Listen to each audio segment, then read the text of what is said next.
కుటుంబంలో సమస్య వచ్చినప్పుడు, చుట్టూ ఉన్న వారి మధ్య వ్యతిరేకతలు కలిగినప్పుడు, బంధువుల మధ్య, రక్త సంబంధాల మధ్య సమాధానం కోల్పోయినప్పుడు, ప్రతి విషయంలో ప్రభు పాదాలను ఆశ్రయించేవారిగా, యేసయ్యను బట్టి జీవించేవారిగా ఉండాలా. యేసయ్య చెప్పిన మాటలు మనము కలిగి జీవించాలా.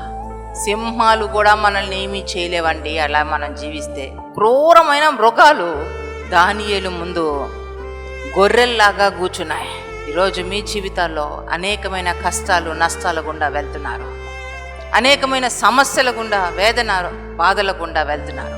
కొంతమందికి దిక్కు తోచడం లేదు, ఏం చేయాలో అర్థం కావడం లేదు. మా జీవితాలు ఏ రీతిగా మారుతాయి, మా అంధకారం ఎలా తొలగిపోతుంది, మా జీవితంలో ముగింపు ఎలా ఉంటుంది, ప్రతి దానికి టెన్షన్ పడుతున్నారు.